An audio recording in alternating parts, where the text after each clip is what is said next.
Welcome everybody to the first episode of Bases Loaded. And today we're going to be talking about the off-season moves, you know, the movers and the shakers, of the past off-season. Yes. Going forward, 2015. Gonna be a great year. We're, what, a week away? A few days away? 1 week away exactly from spring training starting. Spring training. I'm Scott Ashley Smith. This is my good friend, Michael Cezzino, here on SAS Sports. And we're going to get underway. We're going to talk right off the bat with A-Rod. A-Rod. Tell me a little bit about this. This is turning into a circus. It is. A-Rod's always been a circus, and I must admit, full disclosure, I used to be very anti-Alex Rodriguez. But this offseason, he's molded himself, changed his ways. He took a year off for the suspension and fully dedicated himself to the Yankees. I think you're going to see a totally, completely different player. Now, the big circus is surrounding, I mean, A-Rod wants to be a third baseman. They got Chase Headley, though. I mean, then there was the talk of the DH, and then there was talks that, you know, oh, we're going to kind of, you know, Joe Girardi was talking about implementing other people into that position. What do you think? What do you say? Well, I think what's going to happen is once you get to spring training, A-Rod is going to realize that his third base days are pretty much over. But that he does provide a lot of value at the designated hitter spot. And I think once the team sees that his bat is still there, they'll welcome him with open arms, and he will be off to a great start. I always think that maybe he could play the position, you know, in the outfield stance. That would be pretty good. Now, sticking with the Yankees, we got Derek Jeter. He's gone. He's gone. He's done. He's retired. He did a swan song, went around, picked up a lot of nice gifts. Mostly it was medication to help with his STDs. But continuing on with Derek Jeter, talk about his replacement and what you think. I love his replacement, Didi Gregorius from the Arizona Diamondbacks. He is a very He's young... very gregarious. He's very gregarious. There you go. He's a very young, dynamic defender. I think his bat's still coming along. But as far as defense goes, the Yankees will definitely be upgrading. You say his bat's coming along. Correct. Is it like still stuck in Arizona? I believe it's still going through customs, but once it gets to New York, I think you'll see better results. Oh, that's going to be a lot better. Yes. I always found playing baseball with a baseball bat actually worked better. But some people use other I think studies show items. that it does improve your odds of hitting the baseball. So the Yankees are going to be, fourth place last year, right? Correct. And they, or third place, my bad. Rays and Red Sox had worse years. Speaking of Red Sox having a bad year. Oh. They've added some pump. They've added some bat power. True. They've added... but they've also added Hanley Ramirez and Pablo Sandoval. Talk about those additions. Well, many people say that Pablo Sandoval and Hanley Ramirez will greatly improve the Red Sox and will take them back to their glory days of the early 2000s.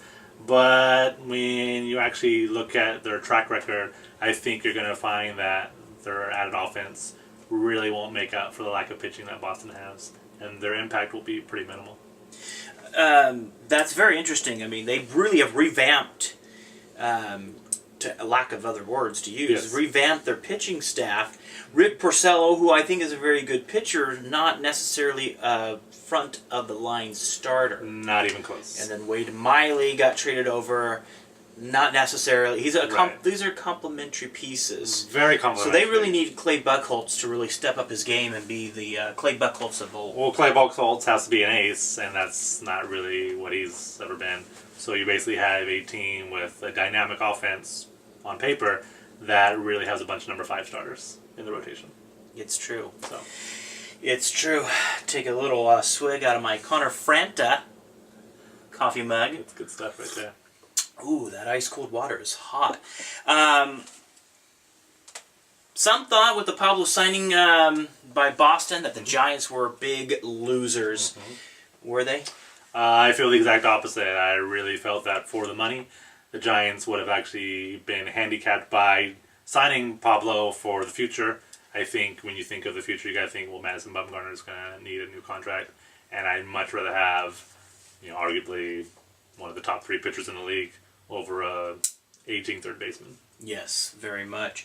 So the Giants kind of in a win situation there. They've actually, I really feel like the Giants have won on losing.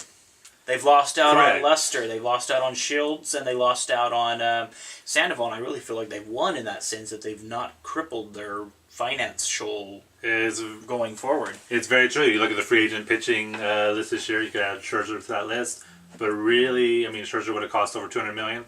Really, no, he's the only number one pitcher they had. So the Giants actually, by quote doing not much or doing nothing, really set themselves up for the future.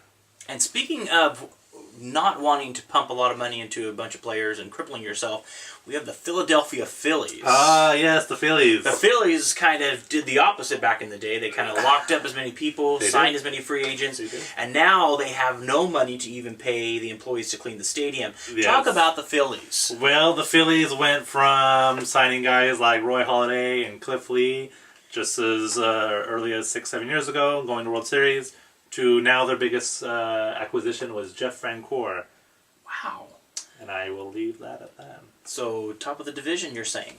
They might be slightly below the number one spot in the AL East. Yes. Well, you know, top 5 in the AL East. I think top 5 is 100% guarantee. I'll go on a limb. I like that. Yes. Now, the Miami Marlins, on the other hand, have done a lot this offseason. They signed Michael Morse, which disappointed me, but I love Michael Morse isn't the first thing that comes to mind when I look at the Miami offseason. What else could be in mind? I think locking up Giancarlo Stanton was a huge first step, and then they added a lot of little pieces. D. Gordon from the Dodgers, who will be the new leadoff hitter, who I think is going to totally change their lineup. He can steal bases.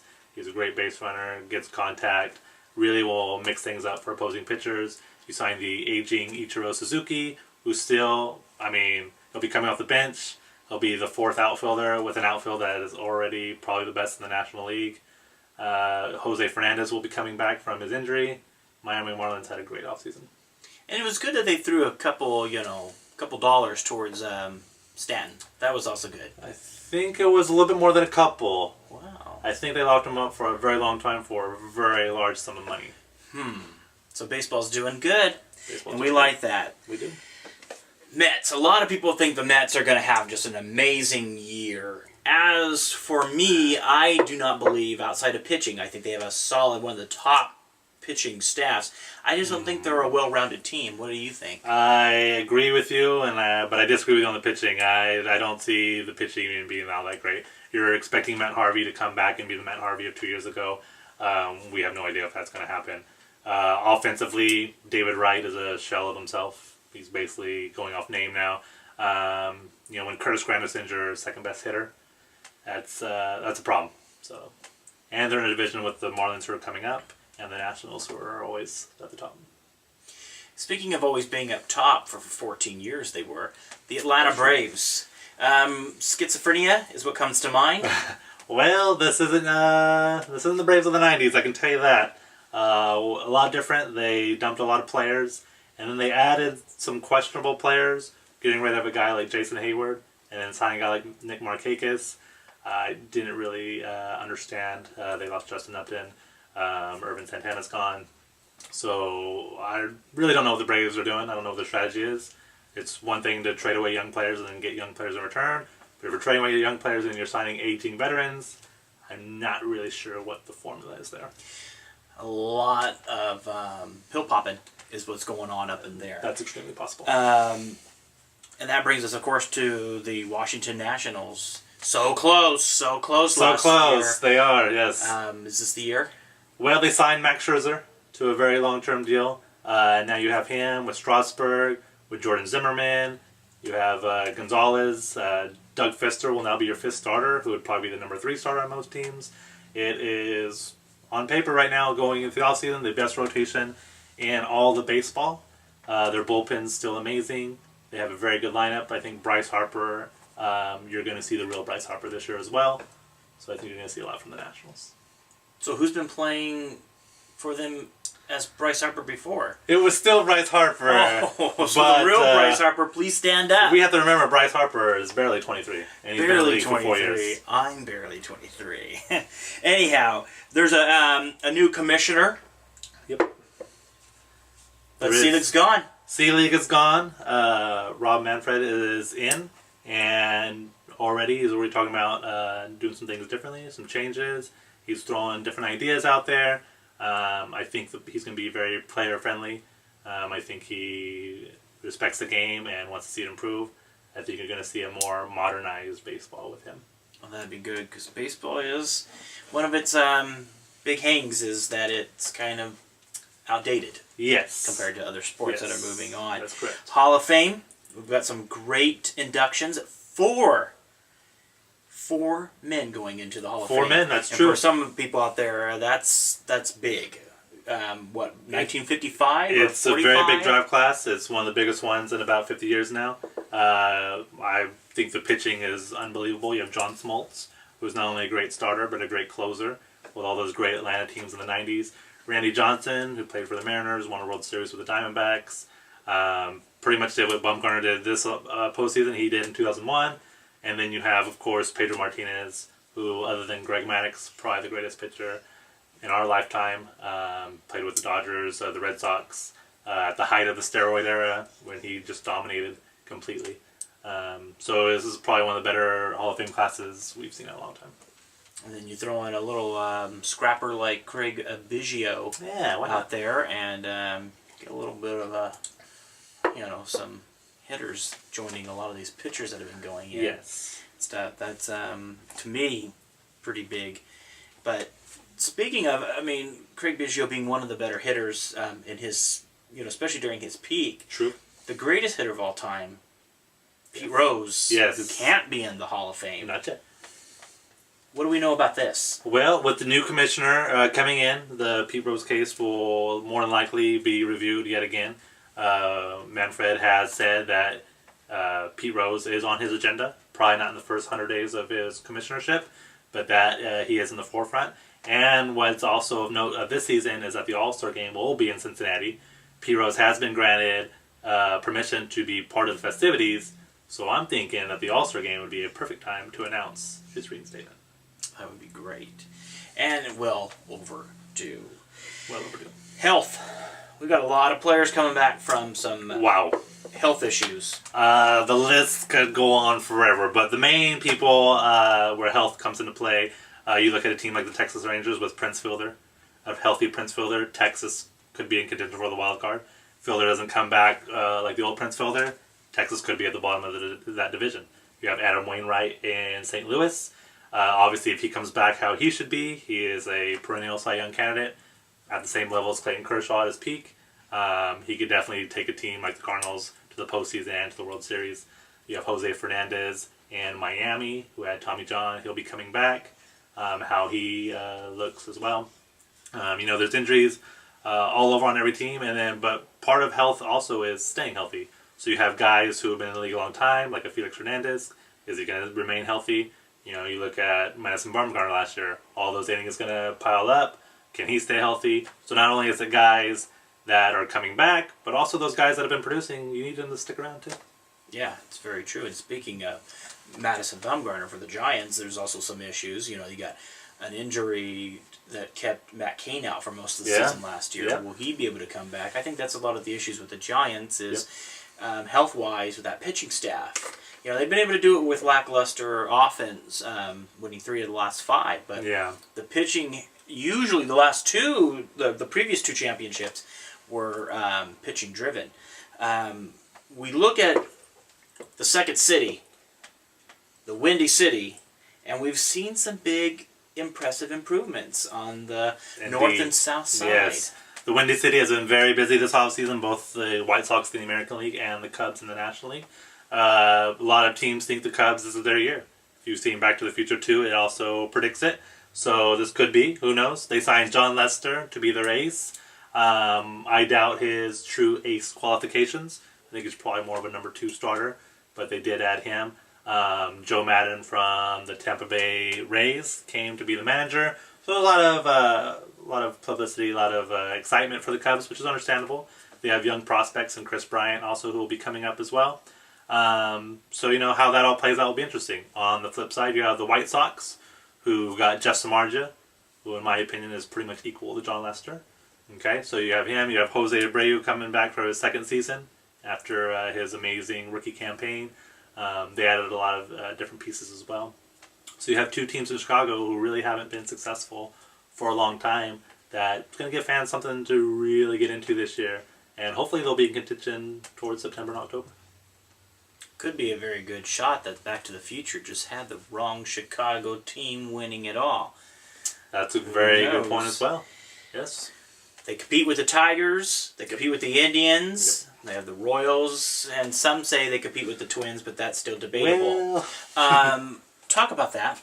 Yeah, well, the AL Central, honestly, it's going to be wide open this year. You have, with the offseason, you have the Tigers losing Scherzer.